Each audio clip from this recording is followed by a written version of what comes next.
ആദ്യം നമുക്ക് ഇന്നത്തെ ഒരു ഇമ്പാക്ട് പ്ലെയർ എന്ന് പറയുന്നത്, അല്ലെങ്കിൽ ഒരു ഇമ്പാക്ട് ഫാക്ടർ എന്ന് പറയുന്നത് PV അൻവറാണ്. അതുകൊണ്ട് ഞാൻ അജിത്തിൽ നിന്നും തുടങ്ങുകയാണ്. അജിത്തെ, ഈ തിരഞ്ഞെടുപ്പ് പ്രഖ്യാപിച്ചത് മുതൽ, അല്ലെങ്കിൽ ഈ അൻവർ ഞാൻ സ്ഥാനാർത്ഥിയാകുന്നു എന്ന് പ്രഖ്യാപിച്ചത് മുതൽ, നാമനിർദ്ദേശ പത്രിക സമർപ്പിച്ചത് മുതൽ PV അൻവറിന് ഒപ്പം തന്നെ ഉണ്ടായിരുന്നു അജിത്ത്. ഈ PV അൻവർ ഇന്ന് 19,760 വോട്ടുകൾ പിടിച്ചു. ഒറ്റയ്ക്ക് നിന്ന് വലിയ ബഹളങ്ങളൊന്നുമില്ലാതെ ജനകീയ വിഷയങ്ങളൊക്കെ ചർച്ചയാക്കി നിലമ്പൂരിൽ തനിക്കൊരു ഇടമുണ്ടെന്ന് തെളിയിച്ചിരിക്കുന്നതാണ് PV അൻവർ.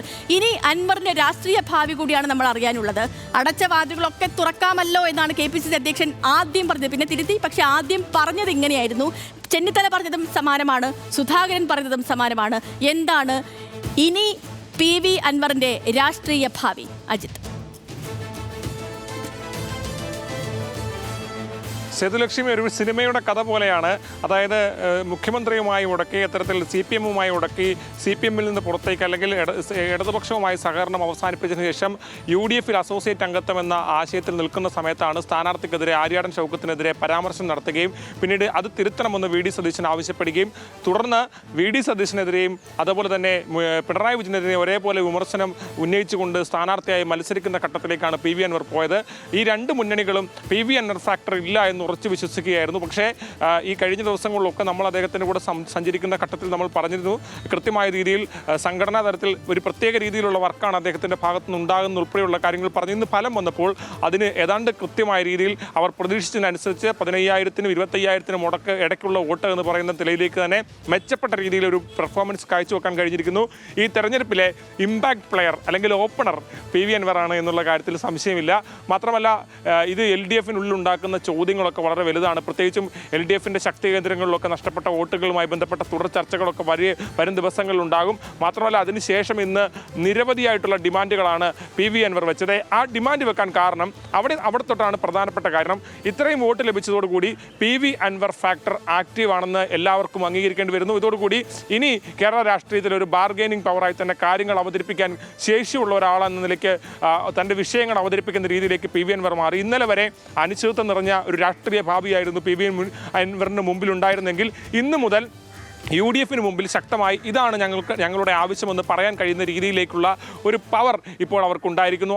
ഒറ്റയ്ക്ക് നിന്ന് ഇത്രയധികം വോട്ടുകൾ ശേഖരിച്ചതോടുകൂടി തങ്ങളുടെ ഡിമാൻഡ് ഇതൊക്കെയാണ് എന്ന് അവതരിപ്പിക്കാനുള്ള നിലയിലേക്ക് കാര്യങ്ങൾ എത്തിയിരിക്കുന്നു. അതുകൊണ്ട് തന്നെയാണ് UDF നേതാക്കളും ഇന്ന് ഇത്രയും അധികം വോട്ട് പിടിച്ചതുകൊണ്ടാണ് അതിനോട് താക്കോൽ പ്രതികരണമൊക്കെ KPCC പ്രസിഡന്റിൻ്റെ ആദ്യഘട്ടത്തിൽ വരുന്നത് തന്നെ വളരെ പ്രകടമായി തന്നെ PV അൻവറിന് ഇനി UDF-ൽ ഒരു സ്ഥാനം ഉണ്ടാകും എന്നുള്ളതിൻ്റെ സൂചനകളാണ്. ആ വഴി തന്നെ സഞ്ചരിക്കാനാണ് PV അൻവറും ആഗ്രഹിക്കുന്നത്. പ്രത്യേകിച്ച് 2026 നിയമസഭാ തെരഞ്ഞെടുപ്പിൽ എല്ലാവരും ഒരുമിച്ച് നിൽക്കണമെന്നും ബേപ്പൂരിൽ താൻ മുഹമ്മദ് റിയാസിനെതിരെ മത്സരിക്കുമെന്നുൾപ്പെടെയുള്ള പ്രഖ്യാപനങ്ങൾ ഇന്ന് PV അൻവറിൻ്റെ ഭാഗത്തു നിന്നുണ്ടായിരുന്നു. അത് സൂചിപ്പിക്കുന്നത് കേരള രാഷ്ട്രീയത്തിൽ വരുന്ന കാലത്തുണ്ടാകുന്ന ചലനങ്ങളുടെ ഒരു തുടക്കമാണ് ഇവിടെ നിന്നുണ്ടായത് എന്നുള്ളത് തന്നെയാണ്. ഇതിനെ CPM എങ്ങനെ പ്രതിരോധിക്കും, അതോടൊപ്പം തന്നെ ഈ അൻവർ പിടിച്ച വോട്ടുകളുടെ കാര്യത്തിൽ ഏതൊക്കെ തരത്തിലുള്ള പഠനം നടത്തുമെന്നുൾപ്പെടെയുള്ള കാര്യങ്ങൾ അറിയേണ്ടതാണ്. ഏതാണെങ്കിലും തുടക്കം മുതൽ PV അൻവർ പറഞ്ഞ കാര്യങ്ങളൊക്കെ ഏതാണ്ട് കൃത്യമായിരിക്കുന്നു.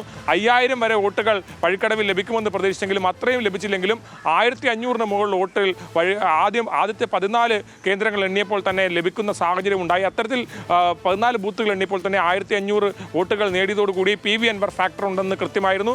അത് 20,000-നടുത്ത് വന്ന് നിൽക്കുന്ന സാഹചര്യത്തിലേക്ക് കാര്യങ്ങൾ എത്തിയതോടുകൂടി ഇനി കേരളത്തിൽ PV അൻവറിന് ഒരു റോളുണ്ട് എന്ന് ഉറപ്പിച്ച് പറയാൻ കഴിയും. ഈ തെരഞ്ഞെടുപ്പിൽ ഏറ്റവും കൂടുതൽ ഇമ്പാക്റ്റ് ആയിട്ടുള്ള, ഈ തെരഞ്ഞെടുപ്പിൽ ഏറ്റവും കൂടുതൽ ആളുകൾ ശ്രദ്ധിച്ച ഒരു കഥാപാത്രമായി തന്നെ PV അൻവർ മാറിയിട്ടുണ്ട്. കാരണം അദ്ദേഹം ഒറ്റയ്ക്ക് നിന്നാണ് ഈ പോരാട്ടങ്ങളൊക്കെ നടത്തിയത്.